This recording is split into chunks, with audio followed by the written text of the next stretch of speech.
Hello guys, welcome you all in Pioneer. I hope you all are doing great in your examination periods. Okay, तो अगर आपको short notes में अगर कोई भी दिक्कत आ रही है तो प्लीज कमेंट डाउन किया कीजिए। मैं बस आपका रिप्लाई जरूर करूंगा। न्यूट्रल कंट्रोल एंड कोऑर्डिनेशन का भी हम शॉर्ट नोट देख रहे हैं। लगभग आपका जो है पूरा 11 का जो है पूरा पार्ट यहाँ पे खत्म होने जा रहा है। एक ही चैप्टर बचा है आपका। ये वाला होने के बाद एक और चैप्टर आपका बचा है, तो आपका पूरा 11 का जो है बॉटनी जूलॉजी पूरा खत्म हो जाएगा। ठीक है, आई होप सो आपने देखा होगा। ठीक है, न्यूट्रल कंट्रोल एंड कोऑर्डिनेशन के बारे में बात करूंगा। ह्यूमन न्यूरल सिस्टम क्या आ जाती है, सेंट्रल न्यूरल सिस्टम की यहाँ पे आ जाता है, सीएनएस की यहाँ पे बात करेंगे।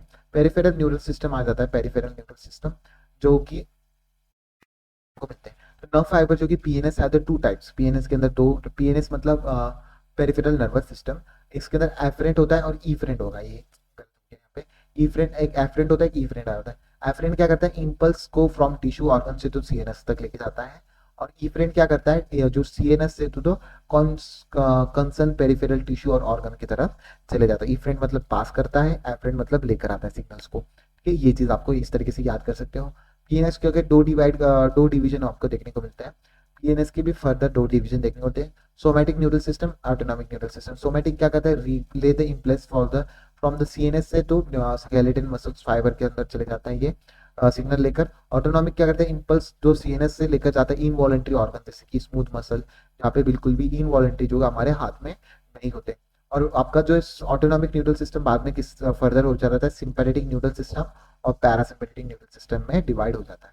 Western nervous system is a part of the peripheral nervous system that comprises, ठीक है, that comprises peripheral nervous system भी देखने को मिलता है। नेक्स्ट बात करेंगे हम न्यूरॉन्स और न्यूरॉन के structural function unit of the neural system के अंदर बात करेंगे। इनके अंदर contain the cytoplasm which is typical cell organelle, जो कि सर्टेन ग्लैंडुलर बॉडीज प्रेजेंट होते हैं। इनके अंदर मैसेज ग्रैन्यूल प्रेजेंट होते हैं। ईच ब्रांच टर्मिनेट अ bulb like structure called synaptic knob, synaptic vesicles देखने को मिलते हैं। कंटेनिंग केमिकल कॉल्ड न्यूरोट्रांसमीटर देखने को मिलता है इनके अंदर। तो each branch is a terminal as an bulb like structure called the synaptic knob, neurotransmitter भी देखने को मिलता है। मल्टीपोलर जो कि आपके वन एक्सॉन और one neuron, one dendrite, one से ज्यादा डेंड्राइट देखने को मिलेंगे। बाइपोलर जो कि वन एक्सॉन और वन से टू और वन डेंड्राइट देखने को मिलेंगे, दो और एक ही डेंड्राइट देखने को मिलेगा। यूनिपोलर के अंदर क्या cell body with in one axon, usually in embryogenic stage के अंदर चले जाता है। माइस माइलिनेटेड जो कि envelop with in the Schwann cell which form myelin sheath around the axon. Gaps between the two adjacent myelin sheath are called node of Ranvier. क्या कहते हैं उसको, node of Ranvier यहाँ पे कहते हैं। अनमाइलिनेटेड की अगर मैं बात करूँ, fibre is enclose by the Schwann cell, do not form myelin sheath, myelin sheath को बिल्कुल भी फॉर्म नहीं करते around the axon. Found in autonomous और सोमेटिक न्यूरल सिस्टम के अंदर देखने को मिलता है। कहाँ पर देखने को मिलता है, सोमेटिक और ऑटोनॉमिक सिस्टम में देखने को मिलता है। ये चीज आपको याद रखनी है, बहुत इंपॉर्टेंट हो जाती है। जनरल कंडक्शन की यहाँ पे बात कर लेते हैं। बहुत सारे कंडक्शन की यहाँ पर मैंने डायग्राम भी बना रखी है। जनरल कंडक्शन क्या होता है, neutron is not conducting impulse and resting phase में। उसके अंदर क्या होता है, मोर परमेबल हो तो के प्लस के लिए हो जाता है, नियरली इनपरमेबल तो एन प्लस हो जाता है। Outer surface of axon positive charge present होता है, बाय द इनर सर्फेस जो कि negatively charge, therefore the is polarised. Resting potential की यहाँ पे बात कर रहे हैं। When stimulus is applied at the side of the polarized membrane के अंदर देखने को मिलता है, the membrane at the side become freely permeable to the Na plus। क्या हो जाता है, freely permeable to Na plus। this lead to the rapid influx of the Na plus। यहाँ पे क्या हो जाता है, rapid influx हो जाता है Na plus का, follow by the reversal of the polarity at that side। surface of the membrane outer surface of the membrane become negatively charged, यहाँ पे आ जाता है। the inner side of the become positively charged। क्या हो जाता है, inner side क्या हो जाता है, positively charged हो जाता है। तो the side become freely permeable to Na plus, lead to the rapid influx of the Na plus, followed by the reversal polarity at that side। outer surface of the membrane become negatively charged, inner side of the become positively charged। the polarity of the membrane at the side does the reverse, then the hence depolarized। क्या हो जाता है, depolarize हो जाता है। Electrical potential difference across the plasma membrane at the side is called action potential के नाम से जानते हैं, which fact term as a nerve impulse के नाम से हम जानते हैं। With in the fractional the second K plus diffuse हो जाता है outside the membrane, restore the resting potential of the membrane at the site of the excitation and the fibre become the मोर और more responsive to the further stimulation. अगर आपको समझ में आ गया होगा तो बहुत अच्छी बात है, नहीं आया होगा तो आगे देख लेते हैं, क्योंकि बहुत थोड़ा कॉम्प्लेक्स बता दिया होगा। यहाँ पे रेस्टिंग पोटेंशियल में क्या हो जाता है, आपका पहले तो पॉजिटिव आयन चले जाते हैं, और यहाँ पे जो है के प्लस सोडियम प्लस यहाँ पे बंद रहता है, पर के प्लस का जो है आपको ज्यादातर रीअब्जॉर्प्शन देखने को मिल जाता है। तो क्या हो जाता है, नेगेटिव हाई के प्लस और हाई एन प्लस बाहर की तरफ देखने को मिलता है। जब आपका स्टिमुलस आया तो डीपोलराइज हो गया, तो आपका के प्लस और एन प्लस का यहाँ पे डी एब्जॉर्प्शन देखने को मिलता है, रेस्टिंग पोटेंशियल आपके चेंज होते हुए देखने को मिलते हैं, ठीक है, एक्साइटेड होने को देखने को मिलता है। सी की अगर मैं बात करूंगा, यहाँ पे फिर से रिपोलराइजेशन हो जाता है, यहाँ पे एन प्लस आपका जो है फिर से अंदर आना शुरू कर देता है, के प्लस आपका बाहर चले जाता है। जब आपका स्टिमुलस आता है तो rapid influx of N plus हो जाता है, ताकि आपका नीचे अंदर की मेम्ब्रेन में प्लस हो जाए।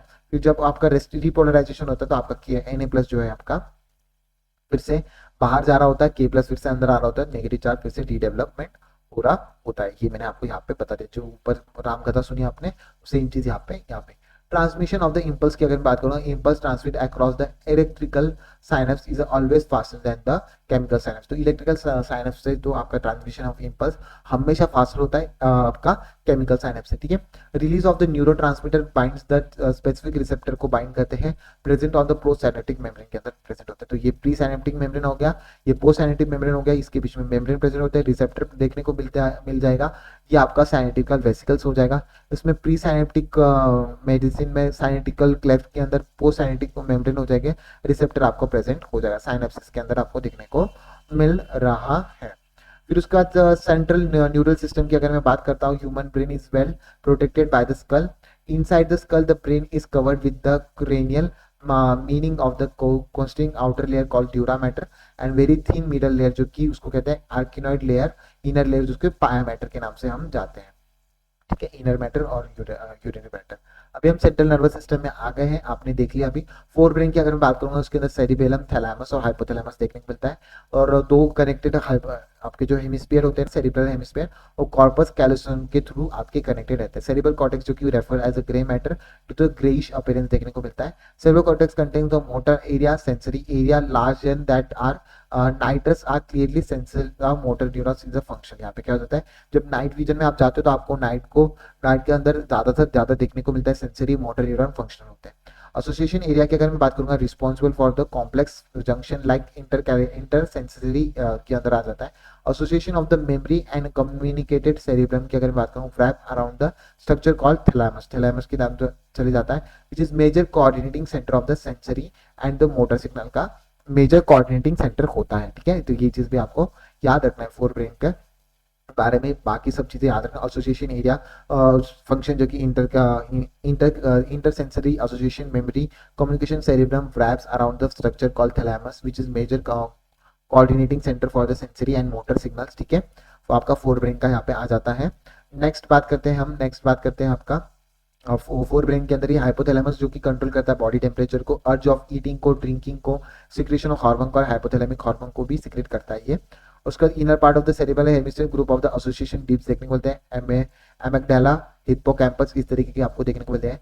आल्सो हाइपोथैलेमस जो कि इन्वॉल्व होता है regulation of the sexual behaviour के लिए आपका आ जाता है, emotional excitement, pleasure, rage, fear, motivation, ये सब चीजें भी आपका हाइपोथैलेमस कंप्लीट करता है। थर्मो रेगुलेशन प्रॉपर्टी जो कि अगर मैंने ऊपर बता दी होगी, तो ये भी आपको कौन करता है, टेम्परेचर, ठीक है, हाइपोथैलेमस करता है। मिड ब्रेन की अगर बात करते हैं, canal called the cerebral aqueduct जो कि passes through the mid brain, और dorsal portion of the mid brain consist of mainly 4 round of the swelling lobes इनके अंदर प्रेजेंट होते हैं। इस तरीके से उनको कॉर्पोरा क्वाड्रेंटम कहते हैं, कॉर्पोरा क्वाड्रेंटम जो कि 4 round of the swelling lobe इनके अंदर प्रेजेंट होते हैं, और सेरिब्रल एडवोकेट जो कि कैनल होते हैं जो कि पासेस करते हैं मिड ब्रेन से, ठीक है। ये हाइंड ब्रेन की यहाँ पे बात कर लेंगे, यहाँ पे जो कि पॉन्स, सेरिबेलम और मेडुला जो कि प्रेजेंट होता है। सेरिबेलम जो कि has a convoluted surface on the order provide the additional space of the cord, ठीक है, consist of the fiber tract इनके अंदर प्रेजेंट होता है, interconnected differentiate region, different region के अंदर इंटरकनेक्टेड रहते हैं ऑफ द ब्रेन के अंदर। मेडुला की अगर मैं बात करूंगा, कंट्रोल रेस्पिरेशन, कार्डियोवास्कुलर रिफ्लेक्स करता है, गैस्ट्रिक सिक्रेशन के अंदर भी मदद करता है। तो पॉन्स, मेडुला, सेरिब्रेलम, मेडुला की बात कर ली। मेडुला सेरिब्रेलम जो कि लेस वेरी कॉन्वुलेटेड सरफेस होता है, order in providing additional space to the cord. Pons की अगर मैं बात करूंगा, जो कि कंसिस्ट करता है फाइबरस ट्रैक्ट जो कि कनेक्ट करता है different region of the brain को। मेडुला के अंदर कंट्रोल रेस्पिरेशन, कार्डियोवास्कुलर रिफ्लेक्स और गैस्ट्रिक सिक्रेशन के भी अंदर ये आपका कंट्रोल करता है। सो ये याद आपको रखना है, ठीक है। उसका 3 major region of brain stem क्या आ जाते हैं, पॉन्स, मिड ब्रेन और मेडुला ऑब्लोंगेटा। क्या आ जाता है, पॉन्स, मिड ब्रेन और मेडुला ऑब्लोंगेटा जो कि आपका इसके अंदर आ जाता है, ठीक है। तो मेडुला ऑब्लोंगेटा फोर ब्रेन का, पॉन्स आपका हिंड ब्रेन का और मिड ब्रेन आपके ब्रेन स्टेम मिलकर बनाते हैं। This connection between the brain और स्पाइनल कॉर्ड के बीच में कनेक्शन शो करते हैं। तो अभी हम देखेंगे रिफ्लेक्स एक्शन जो कि आपका स्पाइनल कॉर्ड का बता रहा है कि आपका डायरेक्ट ही सेंट्रल नर्वस सिस्टम जो कि स्पाइनल कॉर्ड से डायरेक्ट ही आपका जो है सेंसरी न्यूरॉन आके मोटर न्यूरॉन को चल गया यहाँ पे मसल को बोलेगा कॉन्ट्रैक्ट कर ले भाई। तो ऐसा नहीं कि आप पे पहले ब्रेन के फिर उसके बाद आपका ब्रेन के ऊपर सिग्नल जाता है, बाद में मैसेज ब्रेन के ऊपर चले जाता है, बाद में मैसेज आता है, पहले आपका रिस्पॉन्स हो जाता है इमरजेंसी रिफ्लेक्स एक्शन के अंदर। तो आपका सेंट्रल नर्वस स्पाइनल कॉर्ड ज्यादातर यूज होता है। तो इसी के साथ आपका जो है न्यूरल कंट्रोल एंड कोऑर्डिनेशन यहाँ पे खत्म होता है। तो thank you so much, I hope आपने इसको अच्छे तरीके से देखा होगा, तो आपको समझ में भी आ गया होगा। Thank you so much, see you in next video. Thank you so much guys.